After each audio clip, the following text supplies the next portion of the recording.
Ladies and gentlemen, this is Tony Chimmel, the GOAT of ring announcers. And you're listening to the Marks Podcast on YouTube. That was fucking awesome.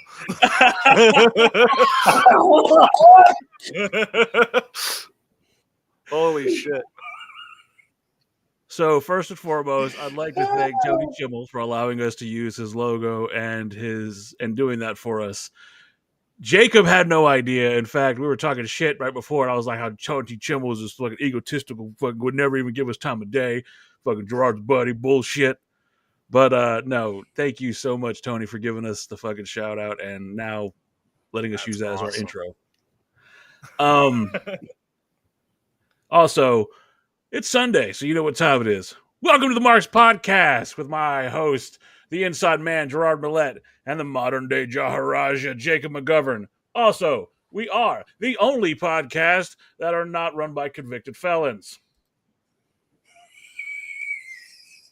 What's up, Panhandle?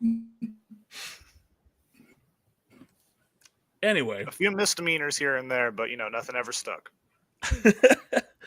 That being said, we had 2 weeks because someone had to go get fancy and take a vacation. And we believe, I was going to say, we believe in truth, justice, and the American way.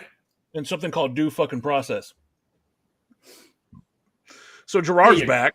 We had to fucking take a week off because, he had to go get a mani-pedi and fucking go get suntan in Florida. How was it, Gerard? Well, it was very, very good. I got to actually get some relaxation done. I could spend some time with my brother-in-laws. If you were watching the beginning of the show, I got to spend some time with a Hall of Famer to be. Yes. The legendary Tony Chimmel.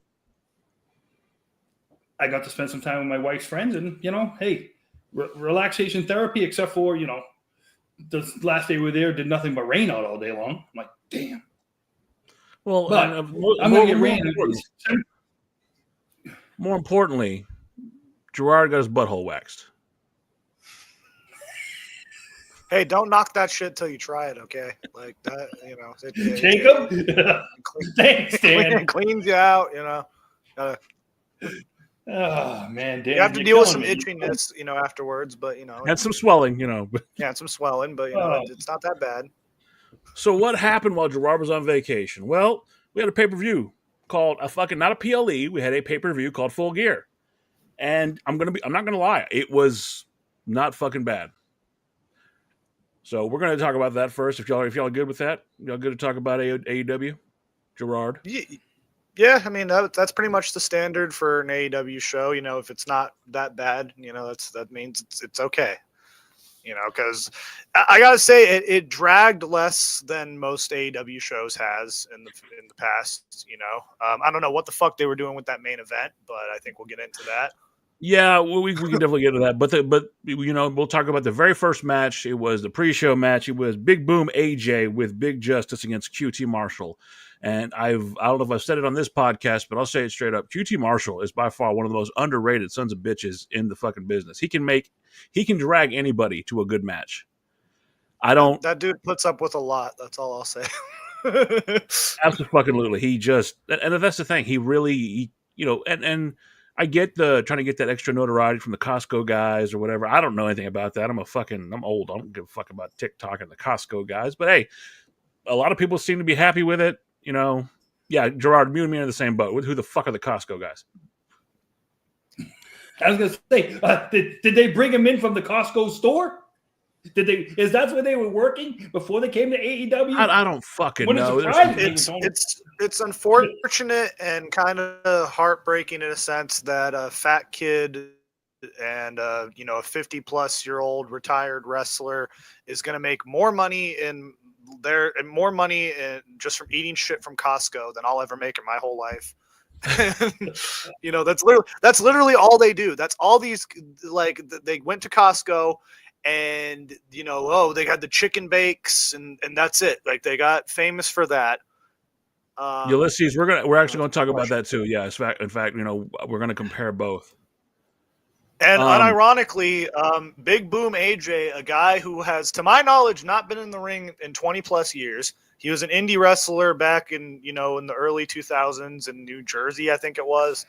And Gerard's favorite place in the world, New Jersey. Oh yeah, it's everyone's favorite. And I think Big Boom AJ threw a better, more convincing punch than Jon Moxley has in his whole career. And that was the saddest thing about this was I was fully going into wanting to hate this match and wanting to crap all over it. It wasn't bad. It was not bad.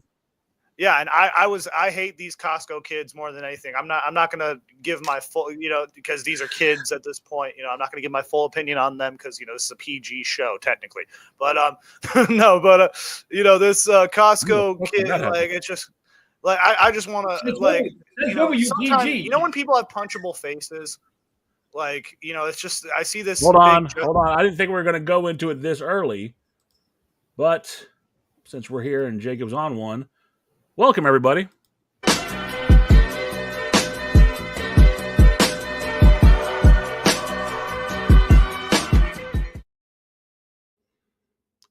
Go ahead, Jacob. Beautiful. No, I just, again, I want to preface this that the Rizzler and Big Justice are they are children. So I'll preface this that I don't want any harm to come to them physically, but I just want emotionally, I want them to be bullied for the rest of their lives. But no, it's just it was unfortunate because I really wanted to hate this match. I was going into it as a hater, and I was watching this, and I'm like, dude, this guy, Big Boom AJ, threw a more convincing punch than anyone on the AEW roster. He has a better power bomb than anyone I've seen in a long time. That goes for WWE as well. And I was impressed. And then Big Boom AJ, he was injured in the middle of the match, and he finished the match. Big Boom AJ, I give him a pass. He's AEW's best signing so far. I think, and I've turned a corner on these guys, and I really think Big Boom AJ. I think give him the TNT belt. Get it off of Daniel. We'll get to that too. Yeah, it's like we got a new TNT champion, and they need a new one automatically. But yeah, no, I wasn't. I'm just. I don't want any harm to come to the Costco guys. I just, if given the opportunity, I wouldn't do anything to them. I would just, laugh in their faces probably. Maybe eat a chicken bake with them. Who knows? But, this, and there was other matches that happened on the pre-show too. Well, that was the one that was promoted highly, and I don't want to go into the whole, but that was the big deal match because it was the Costco guys. Well, and the sad thing is like outside of Cassidy and Moxley, this was the most promoted match on the whole show. They've been promoting again, and I want to talk about that. That was annoying as shit. You got to promote your shit, right? So then we had Jay White and Hangman Adam Page to start off the show. Jay White is so fucking underrated, and it's a travesty. And I know that I do like Cowboy, and I like Hangman's new shtick with the fucking heat. I like him being a bad guy. I do. But for fuck's sake, you have the Switchblade, former IWGP World Heavyweight Champion, a guy who actually carried the Bullet Club when they thought it was all over because Kenny Omega was gone and made the Bullet Club relevant. Had guys in there like the GOD who are killing it right now in WWE and still made it a functional group. And you have him relegated to the fucking first match of the main card. Come on, what the fuck, bro? Let me ask you this. When it comes to Jay White, is his size holding him back? If you say that, then why the fuck is Darby Allin ending your fucking program? Yeah, here's the thing with I've had that argument. You have this guy, he's 150 pounds. He's doing stuff that 300 pounds Mick Foley did.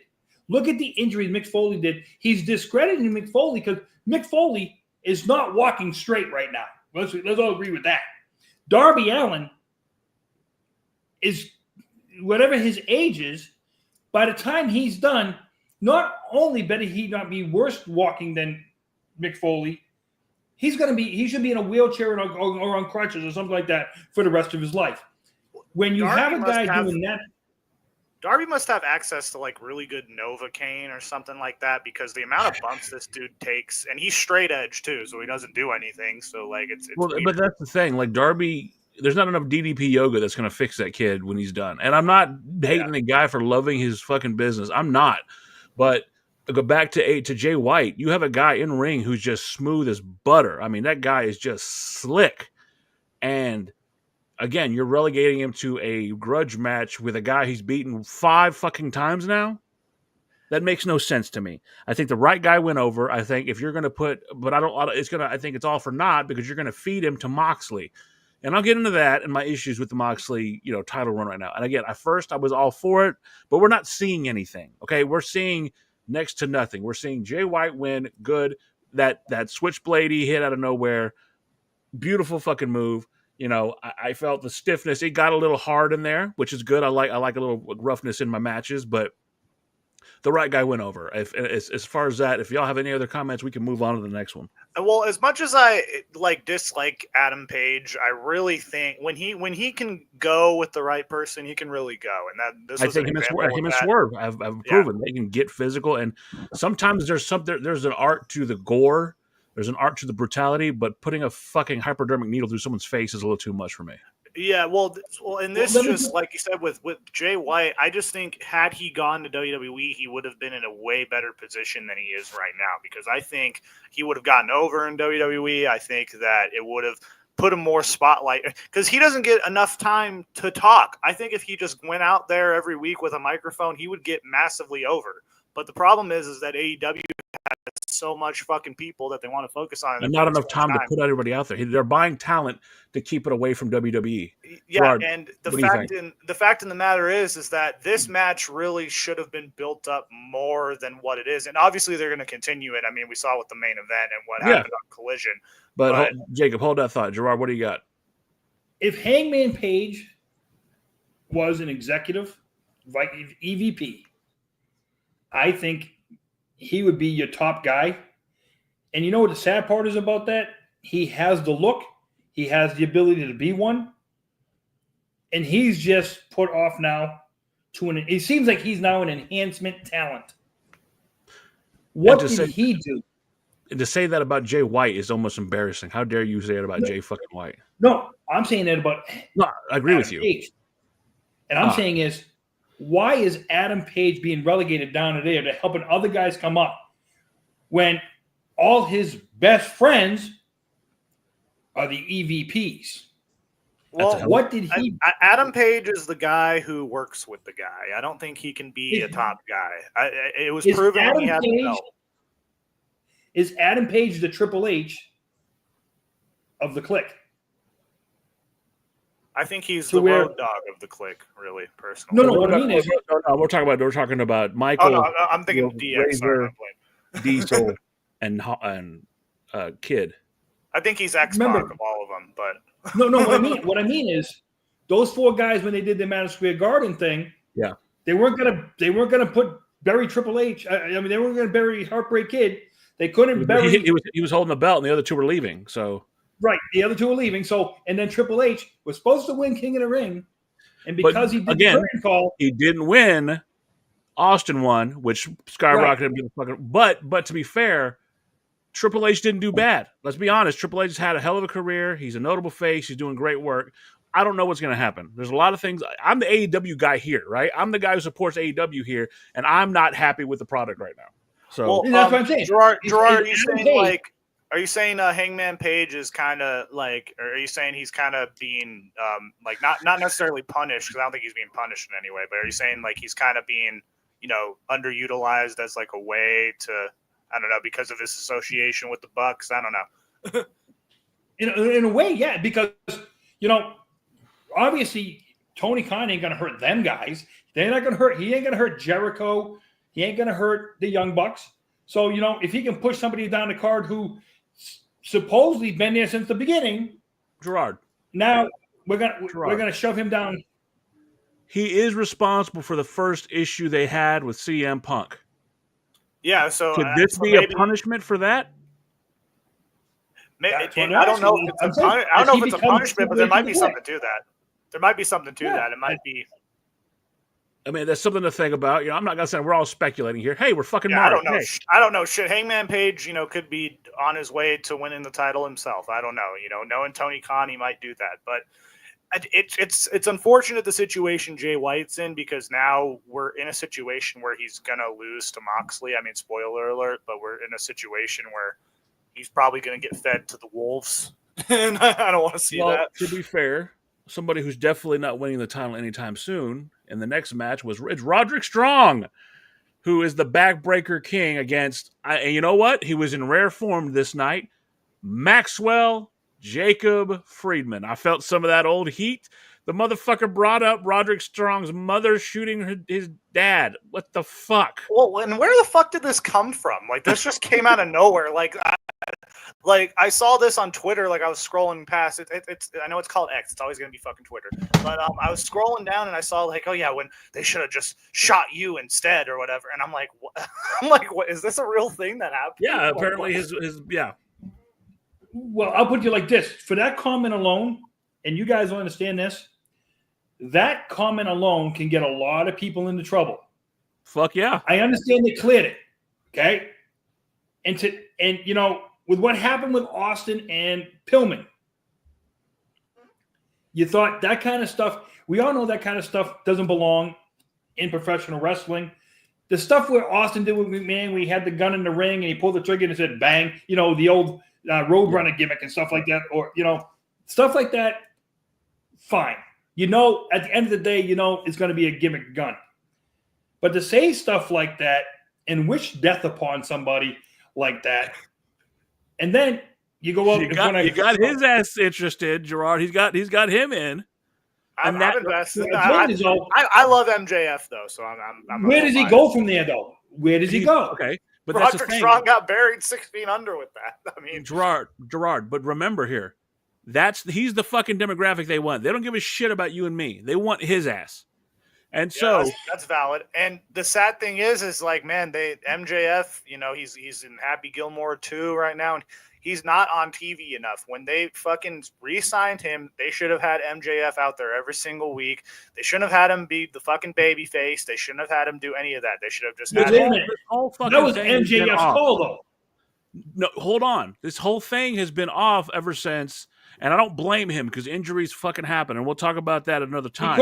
Adam Cole had to jump off a stage. No, Adam Cole got hurt. All right. He jumped off a stage. Because he jumped off the fucking stage. He hurt his ankle. And that whole thing, from all the way back to the devil angle to everything, has fucked this whole thing up. The fact that MJF is playing the fucking heel, it makes no sense. Okay, just because a guy comes back from injury does not automatically reverse everything he did. Well, okay. And the sad thing is, you know, Gerard brought up size earlier. I mean, you look at Jay White compared to Adam Cole, and yes, you know, but like it's kind of sad because I don't know what happened with Adam Cole, but like since he came back, you know, he's definitely since he came to AEW, I don't know what it is, what happened. Okay, so that's something else I'll bring up, because in NXT, they were able, because of the size of the guys, Tommaso Ciampa, not a big guy, Johnny Gargano, not a big guy, but in comparison to Adam Cole, to Malachi Black, so this and that, they're able to look a certain way. Camera work is an amazing thing, okay? That's why Bucky fucking Beaver was in charge for so long, because his ass was able to fucking, let's get this shot, let's star wipe, let's do this. They were able to, and I'll quote Paul Heyman because this is his philosophy in ECW, will hide the negatives, accentuate the positives, and they've made a mastery of that in WWE, is something that AEW hasn't quite picked up on. And in NXT, you were able to make someone like a Keith Lee look like a behemoth against fucking Adam Cole. You're able to make a Dominic Dijakovic fucking look like a fucking sawed-off fucking monster. You're able to do that, where in AEW, they just don't have that. There's levels to this shit, right? And they're not, in my opinion, living up to that standard. Well, and what you just said kind of just insinuates a little bit of the problem with that, because they really don't have that big guy. Like they don't, and they do, but they don't use any of them. They have Lance Archer, they have Wardlow, they have Brian Cage. Like, I think if you put Lance Archer against Adam Cole, I think you got a fucking great match there, and you got a great fucking build up. But the problem is that AEW doesn't know what to do with guys that are not Adam Cole's size. That I'll say this. Dr. Seuss. I think the guy that won that match, and again, Gerard, tell me if you agree or disagree, but I think MJF needed the win. I'm glad he won. He won with the outcome where you have Kyle O'Reilly come out and you have fucking the Kingdom come out and they're yelling at Adam Cole, why weren't you out here? Why weren't you this? Why weren't you that? I think the right guy won, though. I think MGF coming out on top. They need to end this fucking rivalry, though. It needs to be over. Go ahead, Gerard. If you're going to have him do the heel, to have him do a clean finish and then have those guys come out, if you do the finish like that and it's a swerve finish to where now it makes sense for them guys to come out. But to have guys come out after you just had somebody do a clean finish who's the heel doesn't make sense. I like this comment. Hold on. Welcome, Leland Patterson. Black and Gold NXT was what AEW is trying to be now. Why can't AEW figure out how to use a lot of the same guys? That's a great comment. I love that comment. I mean, yeah. I mean, well, like you had Kyle O'Reilly come out there, and they're trying to. I don't know what they're going with this because it's so the storyline has just been all out of whack. It's been ridiculous, and like you said, the right man did win, but this kind of does nothing for Roderick Strong. I mean, not saying that Roderick Strong is going to do anything significant in the future because it's Roderick Strong, but I almost am like I'm almost like kind of unsure about where they're going to go with the MJF Adam Cole match if they ever do that. It needs to be done. Look at it like this, okay? You had that gimmick. You had Adam Cole and MJF 11 months ago, okay? It's been 11 months. And you're trying to get back around. They're competing with the Bloodline storyline, but not for the right reasons. Right. But you've had 11 months, okay? I understand people had injuries and stuff like that. But both of them still could have talked. Both of them could have been relevant by it. Put it this way. You could have sent the camera crew to a person's house and just cut a promo for 5 minutes and said, see you later, bye. Maybe cut 3 of them in a half an hour. See you later, bye. We can stretch them out. MJF, when he left after that injury at the end of the year, since he's come back, it looks like he started his whole spot all over again. Well, and that's the sad part. Well, and you're missing kind of I think, there's all these rumors about what his contract status was. I think he's always been under contract with AEW. This whole bidding war of 2024 bullshit. I think he was always under contract when he was doing that. And then when he got injured, it was kind of like WWE couldn't match what MJF wanted, and MJF wanted top billing and all this shit. And I'm just like, I think he was always under contract. I don't know. I mean, that might be maybe he wasn't under contract and there was negotiations that fell through, and that's why he came back in the weird way that he did. I don't know. And he got the fucking AEW tattoo. Did we forget that? I think you guys remember this. I think you guys believe in this. AEW's biggest problem right now is over-promising, under-delivering. Yeah. That's the biggest problem right now. If they could come to a happy medium of both, if they could just get into the middle of the road, their product as a whole would be better. The problem is right now they're going to be cutting back, okay? I don't know if you guys already see the pre-sale for the Hammerstein Ballroom. The pre-sale hasn't sold out yet. I'm like, how do you not sell out the Hammerstein Ballroom already? They haven't. There literally hasn't been a wrestling event inside the Hammerstein Ballroom since 2019 or something like that. It's been. And it should have been sold out already. But again, that's what I'm saying. If you say the fucking company shouldn't even matter. That if you say Hammerstein Ballroom and wrestling, it should sell out. Exactly. So the fact that AEW is not, that's a problem. Yeah, it's like I think GCW was the last show to have the Hammerstein Ballroom, and that was like 5 years ago. By the way, GCW just did a show at the Mall of America or one of the malls, and that looked fucking great. If AEW did one of the shows at one of these malls, it would fucking be great. And again, to get off topic, but you got Ricky Starks, and now he's no longer fucking working with GCW. Even though that was my rant that I was going to get into early when I texted you guys. But it's poor Ricky Starks.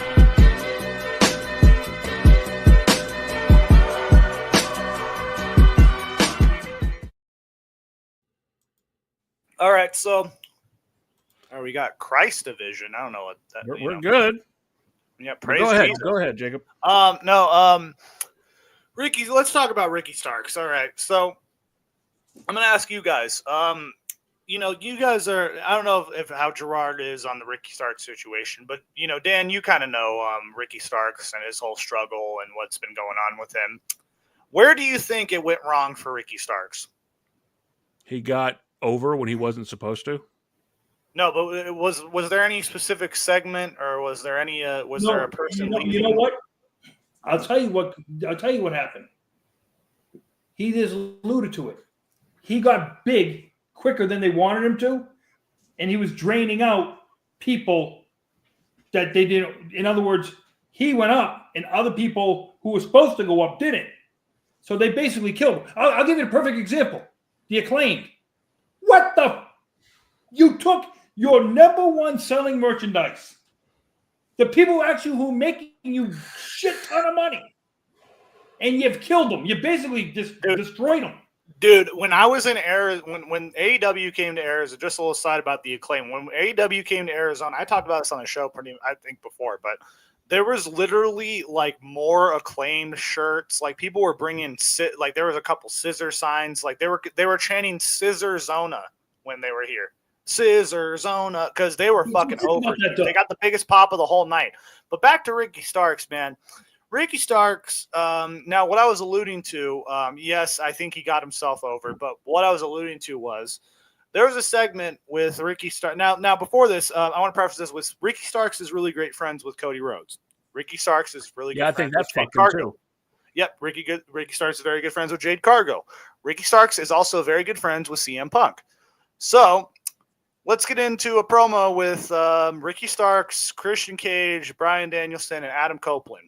In the middle of the ring, Ricky Starks goes out and calls Adam Copeland. He says something about bug eyes. Now, what Adam Copeland proceeds to do is basically bury Ricky Starks' whole... Yeah, Ricky did. Yeah, that's what I'm getting to. So Ricky Starks, this is where it went downhill for Ricky Starks. Now, Ricky Starks already has 2 strikes against him. He's friends with Cody and Jade. He's friends with CM Punk. So then Adam Copeland's there, and he basically, on live television, calls Ricky Starks a vanilla midget and a ripoff of The Rock immediately. And this is just like, and this is just off script because Ricky Starks called Adam Cole bug eyes. And he said this in his interview. He said he just, Adam Copeland just buried him, essentially. And then that was strike 3 for Ricky Starks because he pissed off Adam Copeland live in the ring and because he's friends with Punk and Cody. Now, since then, Ricky Starks has been nowhere to be found on AEW. He lost to he was in a tag team with Big Bill. That was actually getting some steam. Yeah, that was a very good. I didn't see that coming. It was very reminiscent of fucking. You'll know what I'm talking about. The Hollywood Blondes. They were a team that wasn't supposed to get over, but they got over. They worked well, and honestly, Big Bill. I thought Big Bill and Jericho would work better than it has. It's because Jericho. I don't know what Jericho's. I think he's injecting Grey Goose into his veins at this point because he's so fucking awesome. And again, I'm not one to talk about physiques, but he looks like shit to me. Him being that Nueve is a stupid look. He's rolling back to old fucking gimmicks that are getting. I think he's literally, Jericho's a notorious. I wouldn't say alcoholic, but Jericho loves his Grey Goose. He loves his vodka. I think he's literally just huffing the vodka fumes at this point to get. I don't know what it is. You guys ever see that video with LA Beast? You guys know who LA Beast is? I know. Yeah, where he's pumping where he's huffing alcohol. Yeah, there's literally a video where he pumps like air into an alcohol bottle and huffs it. Like he's like, "Oh, I'm gonna smoke some alcohol." That's literally what Jericho's doing. I feel like. You guys see Chris Jericho. You guys see Chris Jericho. I see Mickey Rourke in The Wrestler. Oh, that's who Chris Jericho reminds me of. Randy the Ram. It's sad. I feel like that's why Jericho's never going to wear green at this point in his career because he'll just look too much. You know the sad thing about that? This is a side thing. Jerry Lynn actually did an interview one time. Like he was doing appearances, and Jerry Lynn has the blonde hair. And during the time when The Wrestler came out, people would go up to him and ask him if he was Randy the Ram. So that's why Jerry Lynn doesn't have his long. Legitimately, that's why Jerry Lynn stopped cutting his hair because Again, it's sad of where it's at. We were just talking about Roderick Strong. We got into the Ricky Starks thing. The Ricky Starks thing is just really sad because Ricky Starks is going to go to WWE. We know that, right? It's just a matter of time, and WWE is going to do right by him. I think they'll put him in NXT. The fucked up thing is Tony extended his deal. It's been confirmed that Tony extended his deal. He just needs to fucking roll the dice and just fucking do your thing, whatever. But he's not going to be used. He's not going to be used throughout that whole time. They're trying to freeze him out, and that's fine. Do your thing, but no matter what the amount of freezing they're going to do, they're going to get him over in WWE. I cannot believe I'm defending WWE. He has NXT fucking top champion written all over him. Absolutely. Listen, I'll put you like this: Tony Khan can't just extend the guy's contract without the guy saying yes. Okay. Well, no. He had injury stuff on there, so they had so he extended his time due to injury. That's what I'm okay. What I'm saying is, if he extended the contract without the injury clause, that means Ricky Stark okayed it. But listen, if you want to pay me my $1 million to sit at home or to get inside your ring, if I'm making my $1 million, I don't give a shit how you're going to use me. Okay, but see, that's you, Gerard. There's guys here that want to just apply their craft. They do it for the business because they love it. And I'm saying to you is, that's where Tony Khan used to criticize WWE. Yep. It's kind of a double-edged sword because hey, good on them, man. Make that all that money that you can. You know, we live in a time where wrestlers can make money just staying at home. Jacob, that's great and all, but these are guys. These are young guys that legitimately want to fucking wrestle. Well, and Ricky, you could see it when Ricky was talking to Chris Van Vliet. You know, he was like, I don't know why I'm not being used. Danhausen's the same way. You know, the same thing's going on with Danhausen. Like he's saying, I haven't heard from Tony Khan in fucking 6 months. Like, how does that happen when you're at a fucking job? I tell you this right now. If Ricky Starks had been released and he showed up at a WWE show, I think The Rock would be waiting for him backstage to mentor him. That's how exactly you put Ricky Starks over the first night. Got it. It just hit me. Tell me if I'm crazy. That if he goes to the E, that's how you set him up. His first match is against Roman fucking Reigns, and you have it where The Rock says, "You're not worth my time, Roman. You lost. But I have someone who is worth my time." Debut Ricky Starks. Well, and listen, man, the comparisons are there for fucking idiots who are like, he's just copying The Rock. It's like, no, the comparisons are there. Swagger. He's absolute. No, the comparisons are there because he has the fucking swagger. Like you just said, he has he's the first wrestler in a long time who actually has swagger. Not fucking Jake Hager who goes on fucking, binges on Twitter and shit. This guy is legitimate swagger for the first time. And honestly, when he was in the ring with MJF, when you had Ricky and MJF, Ricky fucking bodied MJF. I thought. I've heard Ricky kind of sad. Leland Patterson. I've heard Ricky had a 4-year deal with a 5-year option. AEW picked up and then told Ricky to sit at home. Same with Ray Phoenix. Yep. Another guy. So I don't want to get stuck on this. We still got the rest of the card to go. You were talking about big guys, Jacob. And they do have a big guy who looks excited to be there with the right mouthpiece and the right fucking hype man and partner in fucking Shelton Benjamin, the almighty Bob Lashley, baby. And shout out to Swerve Strickland, because not only can he be offensive in the ring, the motherfucker can fucking bump like no other. He bumps like fucking Darby Allin, but he's got the body of a fucking wrestler. I love Swerve too much. I'm gonna let Gerard talk on this, but man, I could go on about how great Swerve is.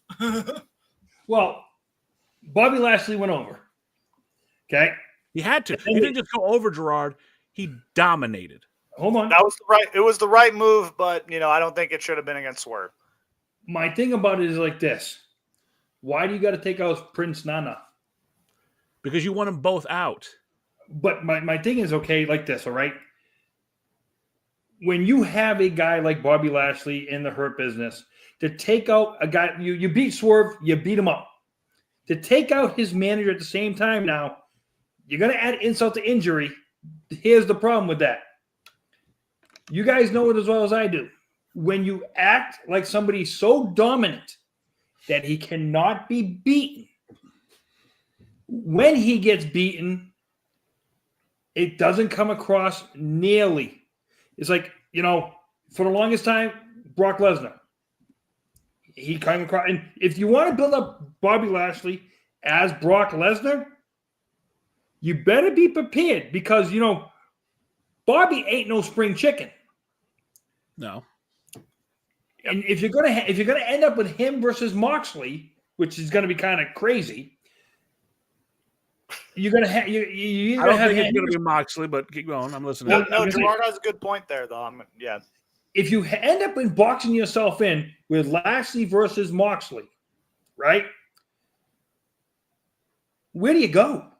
Now you've taken your whole roster, shook it upside down, and said, we don't know where we're going to go. So I have a thought. Uh-oh. I really do believe Moxley's going to drop the belt to Darby. I think ultimately that's their plan. But you got to be you're going to have Darby have any kind of chance against Lashley? No, that's the thing. I think Darby's going to get 1, 2, maybe 3 defenses in. They're going to be fucking. He's going to barely make it through. He's going to be that underdog coming from the bottom. What do they always say? It's better to have a heel champion because you want the fucking underdog fighting their way up. So you're not going to have Darby. Yeah, you're not going to have Darby as champion for too long. Do we see a Darby Allin versus? Is Darby Allin versus Bobby Lashley become John Cena versus Brock Lesnar, where he just yes, he's going to destroy Darby Allin, and so you're going to have. I think great that match honestly would be. I think it would be more comparable to Kevin Nash versus Rey Mysterio on WCW. I think it more kind of because I can't see. Hold on. I can't see Lashley Rey Mysterio versus the fucking Porta John he got thrown into. I'm sorry. No, I'm he sorry. got thrown into a spill. But no, Gerard makes a good point because literally, if they play this right, if they just have fucking Moxley, putting people in plastic bags and fucking, beating people up and pouring bleach on them for some reason, for like 5 months. And then you have, the faces are outnumbered, the fucking John Moxley's beating up everyone. And then out of nowhere, you hit the fucking Hurt Syndicate music and then they show up. Because literally, they did something similar when fucking the Hurt Business was there when Retribution debuted. And they had Retribution attacking Keith Lee, I think it was, or something like that. And then automatically the Hurt Business comes out of nowhere. And the Hurt Business are heels at this point. But it's like, they're just like, all right, we want to fight. And like they're taking off their suits. And literally, like, if that would have been done in front of a crowd, because this is a pandemic era, like go back and watch it. I'll show you both like after the show's over, man. Like if you go back and look at it's just okay. The way the Hurt Business came in, they came in like the biggest baby faces of the whole company. This is what I'm thinking. There was no crowd. This is fantasy booking. This is what I'm thinking. Okay, I think they're going to keep Bobby away from the belt as long as possible. I think the next really only feud that you can put them in, because Swerve's out for right now, but I think the next feud they need to do, because they've really worked their asses off to make the House of Black more of a face team, fucking Bobby Lashley against Brody fucking Lee, or Brody King. Brody King. Fucking, that puts over Bobby huge. Brody King has been unstoppable. You know what's kind of sad about that, though? I say fuck Bobby Lashley entirely and put the whole fucking group behind Shelton Benjamin, because this is a fucking guy who needs, like, the way they've had him booked in these past few matches, they've had Shelton Benjamin in. I think it's doing great because it's making Shelton Benjamin look great. He looks like $1 million. Well, I say fuck it. Because this is a guy who has a legitimate claim. Like, he was there. He was the original 4. Him, Cena, Orton, and Brock. Those are the 4 original class. And go ahead, he's Gerard. been underlooked. Hold on, Jay. Go ahead, Gerard. We're going to go, just so you guys know, we're going to go from the Hurt Business back to the Nation of Domination when they get Powerhouse Hobbs. I like the Hurt Syndicate. I think that could work, though. You put Powerhouse Hobbs in. I think MVP is they're trying to recruit Ricochet for this group. Yeah, no, you get Hobbs in that group, it'd be over. But the thing about that is this: what does it do for Hobbs? He becomes your Miyazaki Henry. Okay, he becomes Mark Henry. He's your power guy for the group. You don't have to rely on Bobby Lashley to be the power guy. He's the future. He can become. Man, it's unfortunate that, again, Mark Henry left AEW because, again, that'd be a great manager pair. He didn't leave. Mark Henry and Powerhouse Hobbs. I think that could work, bro.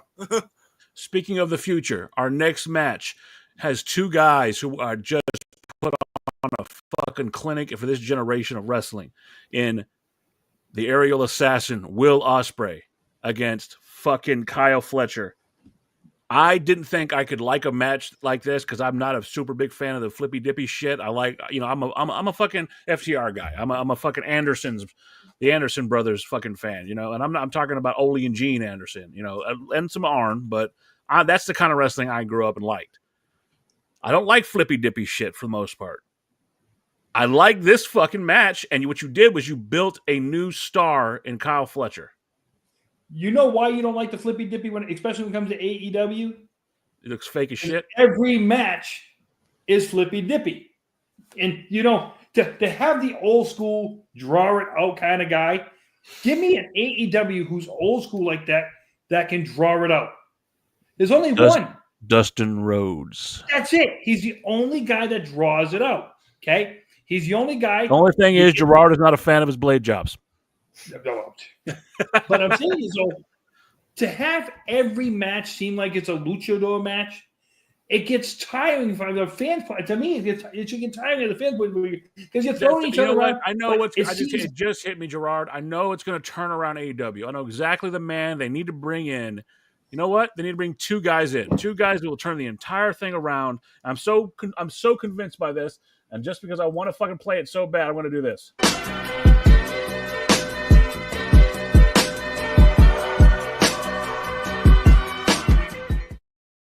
I really believe the two guys that are going to turn AEW around, you're going to think I'm crazy. You know what? Maybe three. Because I'm going to take a line from fucking Jacob. The modern day Maharaja needs to come back. They put him in AEW. He's going to go over. Share, motherfucker. And then a tag team that will destroy everybody. They're destroying everybody on the indies and making everybody fail drug tests. Gain and cocaine. You bring those two guys in, and they will turn AEW around. Listen. It's got to be cocaine. Listen, okay. Well, now, I think some of the guys are already on.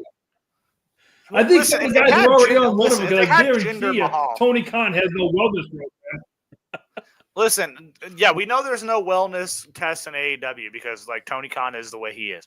But listen, if you have Jinder Mahal come in any form on any company, you're going to get multiple ratings. You're going to get, I'm talking Mike Tyson, versus Holyfield level pay-per-view buys with Jinder Mahal.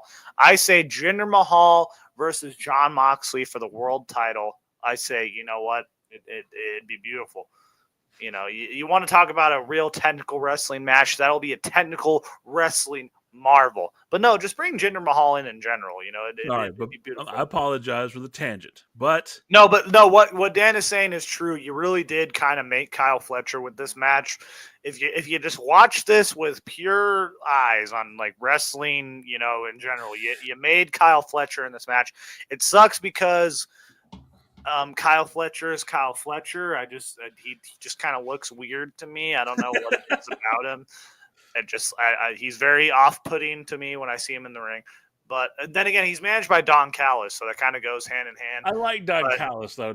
If you don't remember, Don Callis' original fucking gimmick with ECW was Cyrus the Virus. Listen, that's the only problem with Don Callis. The fucking Jackal in WWE. He was the Jackal from the Truth the Truth Commission. Listen, if Don Callis was called the Jackal or Cyrus the Virus again, I feel like that would add some, something to Kyle Fletcher, because he's managed by Don Callis. It sounds kind of weird, but coming to the ring with Cyrus the Virus, that would sound fucking cool. I don't know. Yeah, I love you, Jacob, because at heart you're still a fucking you're one of those old school fucking guys who was in a little kid. It's it's like the James Mitchell thing. Would you want coming to the ring, Father James Mitchell? No, you want the Sinister Minister. Okay, do-rag Vince, calm it down a little bit. My mom threw away my do-rag. She was pissed. She was like, "Why do you have this?" And I'm like, "What?" I think she threw it away. I don't know where it went. Hold on. And this Leland Patterson's been hitting some bangers. AEW wrestlers need to learn how to sell pile driver on breaking news. Kevin Owens did Randy Orton pile driver and acted like KO murdered Orton. That is a fucking... Yes! Leland! Keep coming with that shit. No, legitimately, look how they sold that pile driver from Orton. They looked like Orton was paralyzed. Rard. Huh? Check your phone, Gerard. Why? Like, Orton was paralyzed, like with that fucking cell with the pile driver. Like he was, like his hands were twitching and everything. And Michael Cole, oh my God, there's a reason that damn move is banned. And like, you know, and then AEW, they have pile drivers every single week. But, you know, Adam Cole's doing the fucking the panorama sunrise, whatever the fuck it's called. The Panasonic Sunrise, right? Yeah, the Panasonic, the fucking spray tan express. Man, fuck Adam Cole, man. Adam Cole is just falling off the face of the map. But I fucking literally they had a segment with fucking. I knew it too. They had a segment with literally. They had a segment where fucking Kyle Fletcher gave a pile driver to Will Ospreay, like off on a steel, like was it a steel steps? he just shook the fuck off. Yeah, I'm gonna put him in the ring, dude. That I'm gonna put him in the ring, bruv. We're gonna put them together in the ring. We're gonna build Legos afterwards. Will Ospreay says "bruv" one more time. I'm gonna bruv myself off a bridge. Like I swear. Let me put it like this when it comes to stuff like that. Okay, with Will Ospreay, the one thing I have about Will Ospreay, okay, is Will Ospreay is the English version to me of Logan Paul. There's only take one that difference. back. Don't You disrespect watch your Logan poor Paul. mouth, Gerard. Don't disrespect Logan Paul like that. Come on. I'm just saying. And listen, okay. The problem with Will Ospreay, he just like when it comes to Darby Allin, sooner or later, doing all this high flying stuff the way he does it, it's going to come back to bite him in his ass, and he's going to be sitting at home for a little while. Now, the comment of the no sell, I've said that a lot of times. You guys heard me say it a lot of times. When you look at professional wrestlers today, and I'll give you a perfect example when we talk about the other show from last night, okay? To get to have these guys train nowadays and gals where the art of the sell is lost and gone, that's what puts you over in the wrestling business. And I think the last big bad seller that really got it over but never got his due was Ziggler. I think that like he fucking could sell better than anybody. Before him, fucking Shawn and Brett were the last two that I saw could sell like a son of a bitch. I hate guys. As much as I hate to say it, the second coming of Brock Lesnar, he could sell. He learned how to sell. It's like the first coming of him, not that much. The second coming of him, he could learn how to do it. The match with Taker at WrestleMania. Yeah. When he got it, but he learned how to do that after getting his ass whooped by Cain Velasquez. But I'm Literally, saying, Brock is probably like probably in my opinion, the best seller ever just on this last run that he's had. But like Ziggler is probably up there too. But like, you know, Brock is like when he wanted to work, he was a great seller. I mean, if you watch that match with him and Daniel Bryan, wait a minute, hold up. You didn't get called Mr. Perfect for nothing. Ted DiBiase. Guys like that. But they don't make them like that anymore, Gerard. They don't make them like that. Randy Savage. Remember, it's such a rage, but then he could still sell, you know. As much as some people want to, again, you know who's also an underrated seller was the Junkyard Dog. I feel like whenever time he was, you know, he was very an underrated seller. You know, especially like when he sold some people some. He did what now? Who that Junkyard Dog? Another good seller, and again, it's in the next match. And again, y'all giving us perfect transitions. He does. He's excellent in the ring, and I'm hoping he gets more time to shine. I thought this match was good. Ricochet against how the fuck you pronounce his fucking last name? Takeshita. I don't know. I feel like if you pronounce it like if you read it how it's written, you might your furniture might start. Takeshita. I like Takeshita. That was a good match. Take a shit. No, that match sucked, dude. That match totally sucked. It was not up to par from what these two should have put together. And my issue was not the match. Was the best comparison I can give to this match. This match was AJ Styles versus Nakamura at WrestleMania 34. Hear me out. My issue with this match was not the match itself. It was the lack of promotion for a match that people had been dreaming about. Before he even left WWE. Were you dreaming about it? Was anyone who's dreaming about it?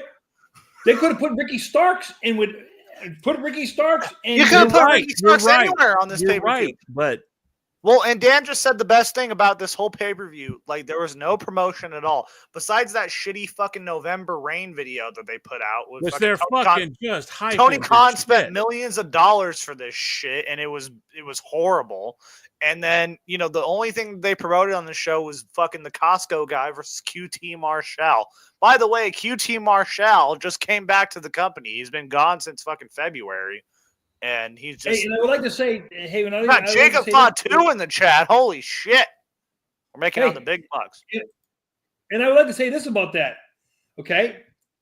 When it comes to Tony Khan and his family, you spent $250 million on a quarterback, he's hurt again. So, you know. There's not much to say about that. I thought it was a decent match. It was what you expected. Apparently, that Jacob loves Solo. Thank you. Oh, no. Who knew that?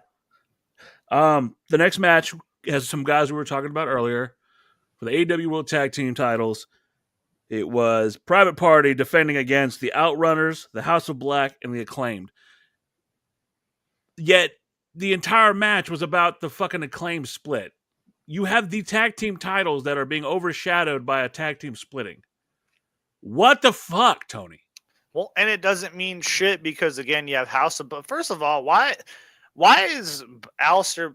I'm always going to call him Aleister Black. Okay. So fuck it. Why is he in there in this tag team match when he literally just came out and said, I don't know why I'm not in any singles matches. You know, I don't know. Tony hasn't said anything to me. I think he thinks I'm a tag team wrestler. It's like, okay, great guy. You know, you're having a good time. But when literally Buddy Matthews was on the pre-show and he got one of the biggest reactions out of anyone on the whole fucking card, it's like, why? Well, I mean, because he did the Rhea Ripley stop, you know. He was very, you know, I mean, you know, I don't know. I would let Rhea Ripley when stop. Your wife is more, anyways, when your wife is more over than you are. Well, that's what's sad about it because Buddy Matthews is pretty fucking great in the ring. He's really good in the ring. He's just not being able to fucking. Again, AEW's big issue right now is promotion. They don't know what the fuck they're doing. That's opinion based, whatever. It's completely. That's why. Hey, well, that's they literally have Private Party. Arenas. They literally have Private Party as their tag champions, which is a fucking tag team that has never been over. No, time out. They were over in the beginning. The very beginning of AEW. 5 years ago. When these young Bucks let them win or whatever they want to fucking say, they got over on the Young Bucks and they didn't capitalize on it then. It goes back to what Gerard said and what you said earlier. You have the Acclaimed who are hot as shit, and instead of putting belts on them, you're worried about fucking hurting Keith Lee and Swerve's feelings. Oh, we're going to take the belts off them. No, that's your time. We don't get to be they should have called an audible. I would say that's one of the, You don't get to be the fucking barometer. When the Acclaimed finally won the belts, no one gave a shit. And it's the... Well, look at the money. Think about it. The Acclaim was making you money hand over fist, and people cared less if they have the titles. But they were making you money. You know who's making those? You know who really needs the belt right now? Who's getting that fucking swell? Yes, Turbo Floyd. The fucking guys.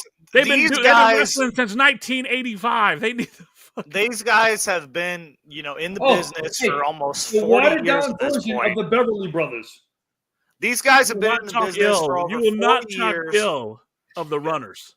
Yeah, these guys have been in the business for almost 40 years at this point. These guys they've been hanging and banging. Yes. They're all about plates and weight. The watered-down version of the Beverly Brothers. You will not but listen, if you want to talk about, teams in that match that actually got a reaction, besides the Acclaimed, because Max Caster's fucking stupid raps are always going to get something. But the Outrunners were over. They have been over. They've been more over than FTR. Since and it's gonna be sad when FTR. How are you gonna break up the fucking handshake? What the fuck?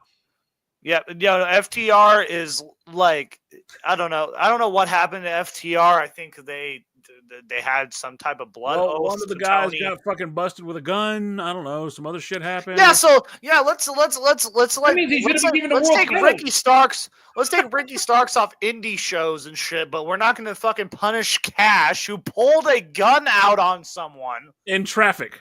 in traffic just because It was dropped. he cut him off. Guys, He cut him off on the side of the road. Hold on, Jacob, hold on. Charges were dropped.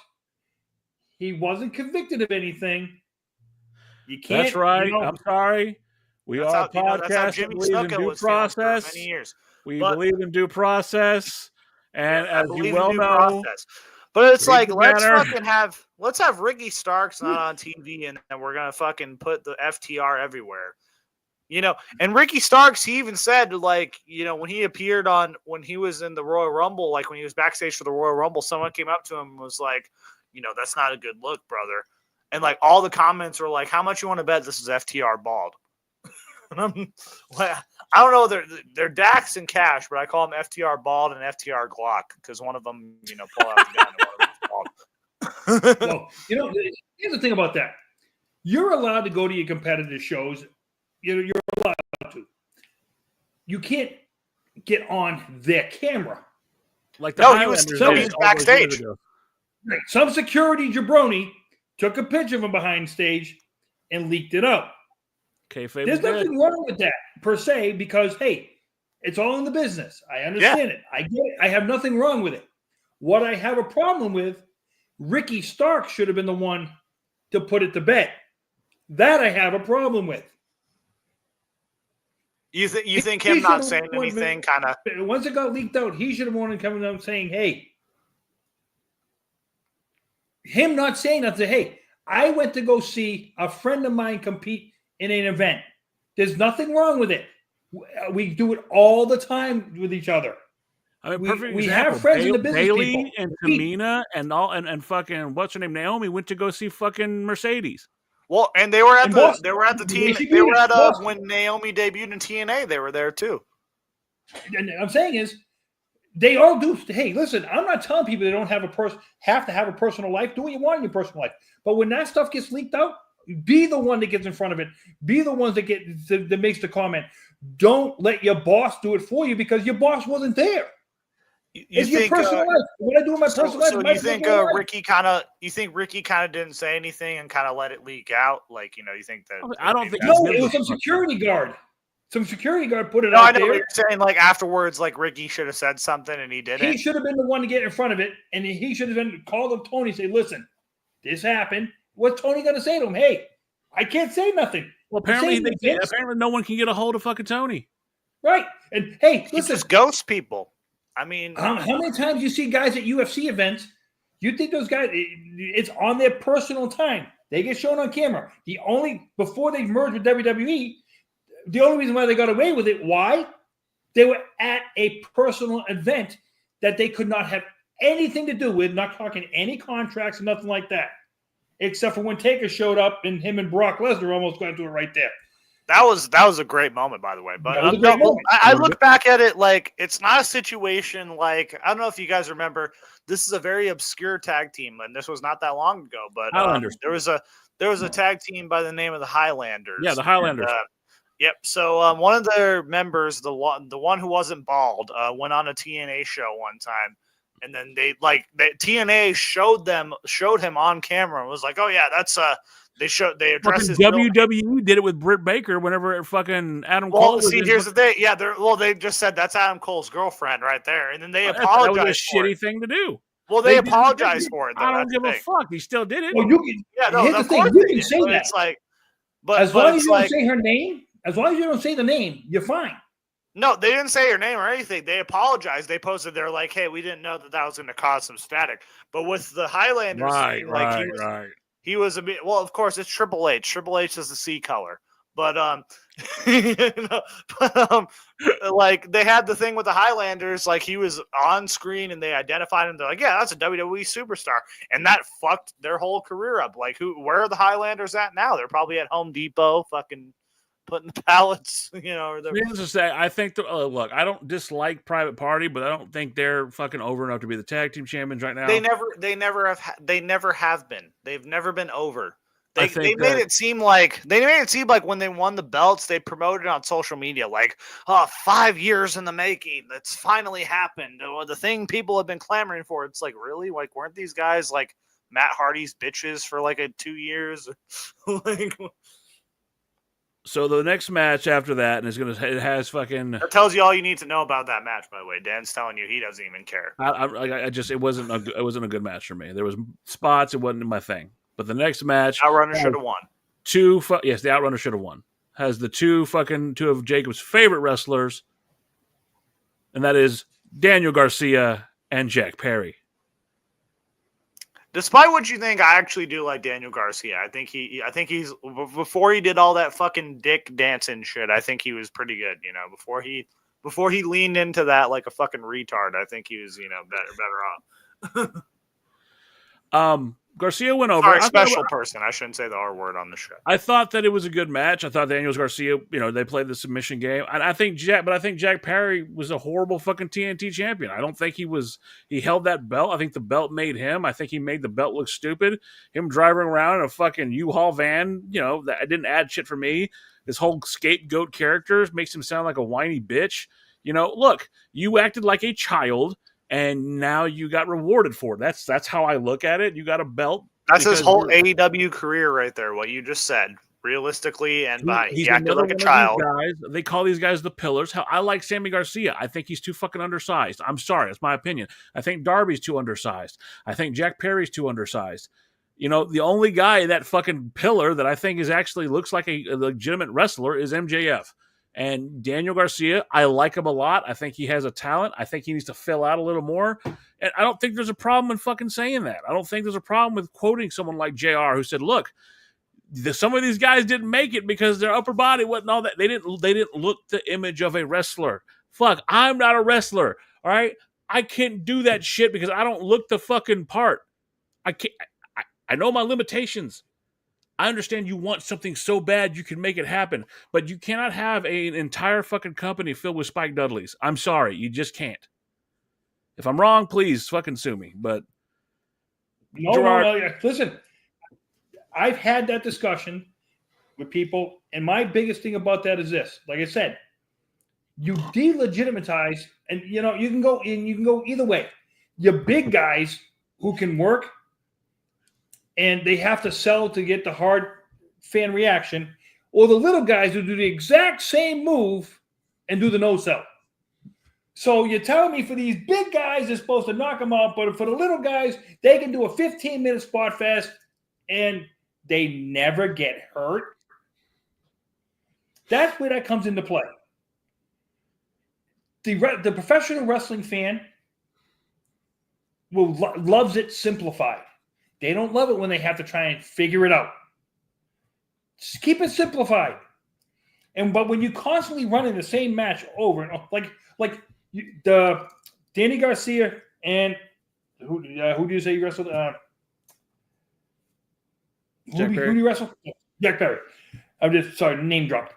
Jack Perry, Danny Garcia. I bet you if you put those two that match with the Will Ospreay and Kyle O'Reilly match next to each other. Probably the same match, just performed by four different guys. Well, no, to be fair, no, because I think that Daniel Garcia has more of a ground game. He's a submission style wrestler, and I think when he hit the Dragon Tamer, it was a good. Like I said, I thought it was a good match. I think that Daniel Garcia carried the match most of the way. I'm sorry, I'm just not a fan of Jack Perry. I can't get over on his fucking character. Who is? Put this way: when he came out to Baltimore, okay, when he came out to the Jungle Boy theme. He was over with the crowd. Way over. Yeah, because he was a good-looking, clean-cut babyface. I think once everyone saw his personality and they realized like how he was. Hold on, Jacob. You finish your thought, Gerard. When you took that away from him, with the crowd, with the wave and stuff like that, because guys, no matter if he was on first, last, in the middle of the show, you heard his music pop, and that's what the crowd would do. And then you put him, and you make him turn his back on somebody. It's like, then you change his music. There's some things to where once you take away organic chemistry with the crowd, you'll never get it back. Never. And he had organic chemistry as Jungle Boy. The whole thing with him and Luchasaurus splitting, I think, was a mistake. Okay, they were just a very good tag team. The Jurassic Express was over. You know, it's one of those things like, you know, John Cena. There was a time and place that I believe he should have turned heel. And I'm sure at some point there was going to be a time and place for Luchasaurus and Jack Perry to split, but that wasn't the fucking time. And they fucking had the term with Christian Cage. And that was a great story. And you should have had, you know, Luchasaurus look like he was going to turn on him, but he didn't, because my friendship with fucking Jack was it's just meant too much to me because we were from the Indies. We did all this stuff together. They fucking ran it, and now you have fucking Kill Switch, and you have this shit. Why are you? It just makes no sense, which a lot of AEW to me, and I'm an AEW fan. That kills me to be in agreement with you fuckers, because I want AEW to succeed. I want there to be two fucking companies that are big, that are people can bounce back and forth, that they can make money, that they can fucking feed their fucking families. We suffered when WCW went out of business because we had one fucking program and we spent over 10 years wishing and knowing it could be fucking better. We had a senile old man, whatever, fucking running a company into the ground, but he could do it because there was no other game in town, because TNA was never going to be able to compete. But now we have no direction whatsoever in AEW, and this is a perfect fucking example. Daniel Garcia, I think he's a great wrestler. I think he needs to fill out more. Jack Perry, I don't know what the fuck they're doing with him. I'm sure they're going to turn him face now because they'll bring Kenny Omega back, and Kenny and Omega and the fucking Young Bucks are going to come together to fight off John Moxley and them trying to take over. They're going to be the heroes again. It has been cookie cutter, the same repetitive shit for 5 years, and I'm sorry. I'm kind of over it. If it sounds like that in my voice, I'm kind of tired of being the only guy fucking rooting for a company that doesn't seem to want to root for itself. Well, You know, I mean, Hold on, Jacob, hold on. And Danny Garcia, when did he become the voice of AEW? And he comes out and says that behind the scenes about how there's some guys seem like they're just here for the paycheck, other guys here because they seem like they want this company to succeed. And what I say to Danny Garcia is this: because your owner has allowed that environment to exist. yep. Go ahead, Jake. 100%, because when Daniel Garcia re-signed, it was a big thing for like a minute, and then it wasn't, because he came out and said, "I will always be with AEW," blah blah blah, and it's like, okay, like, what is Tony Khan? Because Tony Khan is very hands-on with all of this. As like he said it himself, he's very hands-on. He oversees everything. But as far as the John Moxley stuff goes, he said, well, yeah, no, that's all John Moxley's thing. You know, he books most of it. And the Young Bucks, too. And now we're supposed to believe that Young Bucks and Jack Perry and, I mean, Kenny Omega is different. Kenny Omega is with the Elite, but I kind of put him on a different level than the Elite because, they suck. They're kind of Bush League to Kenny Omega because I think Kenny Omega is actually a good talent. Yeah. But it's just they're expecting that the Young Bucks are going to come back and that, Jack Perry is going to be a babyface somehow with any crowd. Like, I just think if you look at Jack Perry is a fucking douchebag. Like, if you look at him, he's a fucking douche. If you hear him any type of interview he's ever done, he's a fucking douche. The fucking case in point, the best fucking example I can give you is Real Glass. That fucking line right there ruined Jack Perry for me ever in wrestling ever. Well, and Jack Perry and listen, like the CM Punk even, and again, people could say like, well, it's CM Punk's word over, Jack Perry, but CM Punk came out and said, like, he said it coming out to the fucking ring. Well, no. But CM Punk said, like, when they were trying to do the Real Glass segment, Jack Perry was cussing out Tony Schiavone. He was cussing out everyone because, like, he couldn't do the Real Glass. And CM Punk had to come talk to him. And then it's choke like, him. Yeah, and then, well, no, this is before the chokeout happened. And, like, it's like, who the fuck is Jack Perry to fucking think that he has... This is my thing. If I'm older than you, right? You and me is the equivalent. Me and fucking Gerardo talking and like, look, Jacob, I understand you want to fucking come off as a bad motherfucker. Just use the fake glass. It's not about you not being tough, Jacob. It's about us trying to protect you for the future. And I just say fuck you to both of you, and I'm just like, yeah, then fuck me and you. fucking Gerardo are gonna hold you down and beat the shit out of you. You guys don't know shit. You guys don't know shit. You guys are fucking, lose. Like, that's basically what Jack Perry did. And I don't respect that. Fuck him. Okay, I'll say it plainly. Fuck Jack Perry. All right, I think Perry sucks. I'm not a fan. and I'm not going to sit here and placate that I am. I'm not. And So- what's unfortunate, what was the unfortunate thing about that was when CM Punk said that, he said he was like, hey, he's like, all right, I like Jack. You know, he liked Jack Perry. And then Jack Perry, for whatever reason. Look at it like this. Terry Funk, when he got to WWE, you think everything and all that's all they got to say is you had guys like Terry Funk change when they went to WWE because he's like, wait a minute, what? They can get me fake glass instead of real glass, and I don't have to get as cut up? Why wouldn't I want to do stuff like that?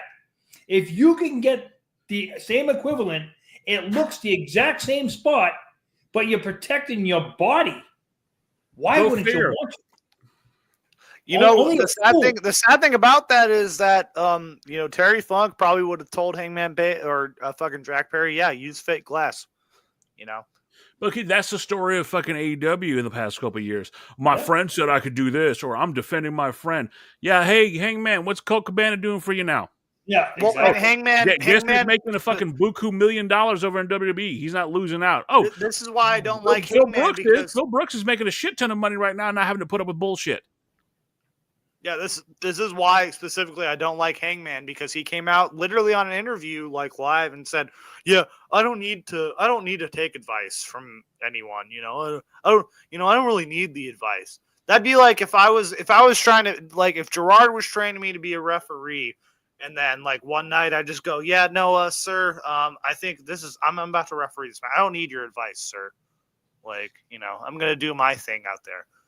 It's like, you know, CM Punk even said, it's like, tell Terry Funk to his face. You don't. Hey, I'm glad you bring up that point, though. I'm glad you bring up that one little point, because I would like to tell you, Jacob,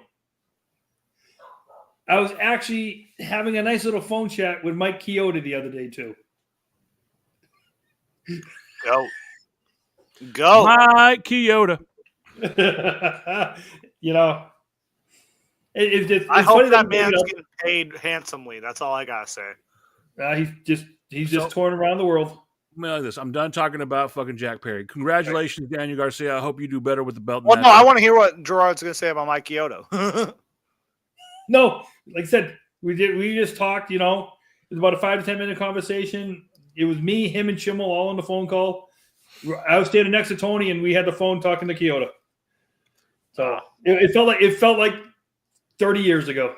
So the next match stars Jacob's absolute favorite wrestler in the business, other than Indashir.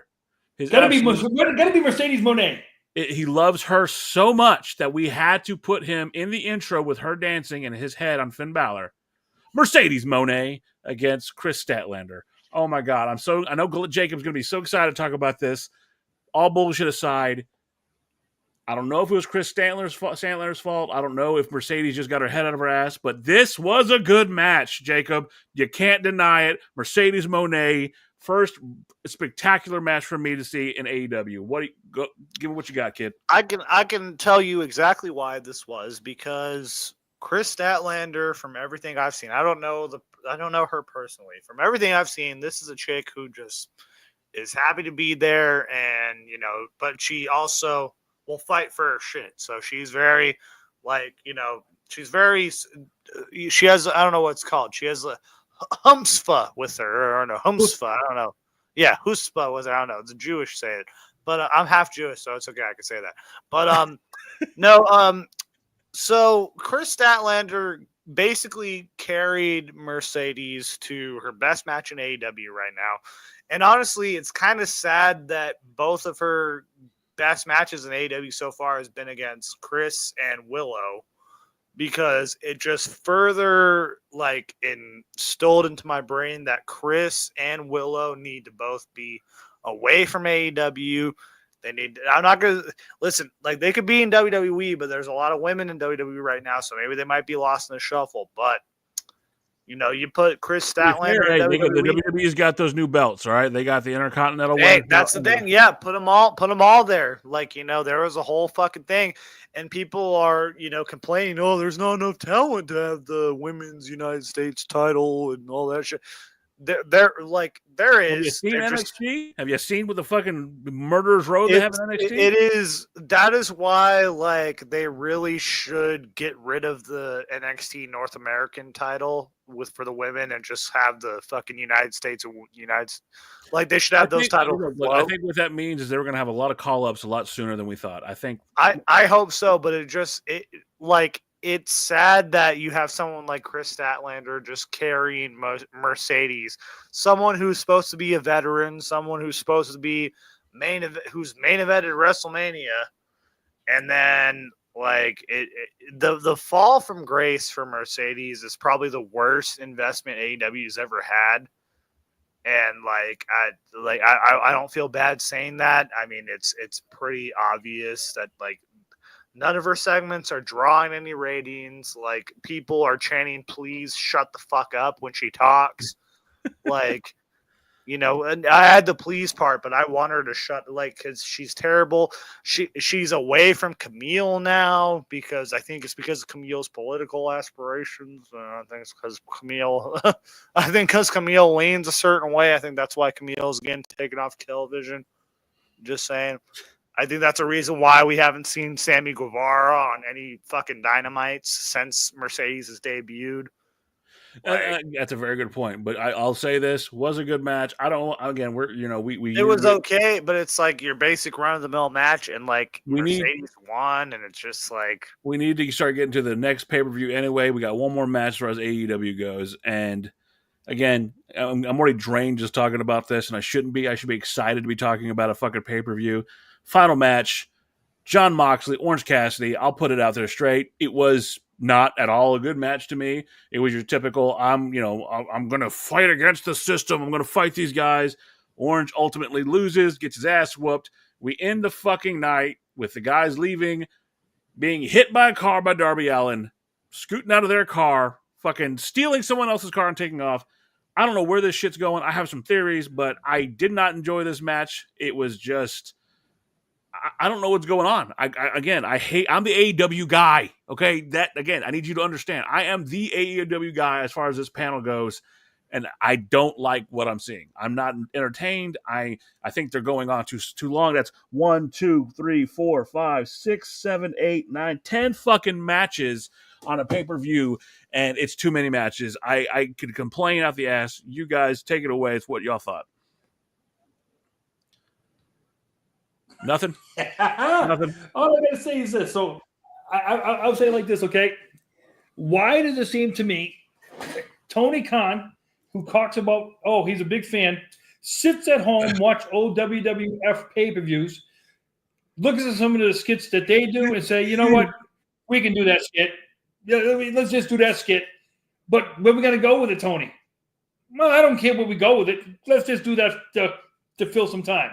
Okay. I like Tony Khan as a person. I think that he's trying something. He's bringing us another.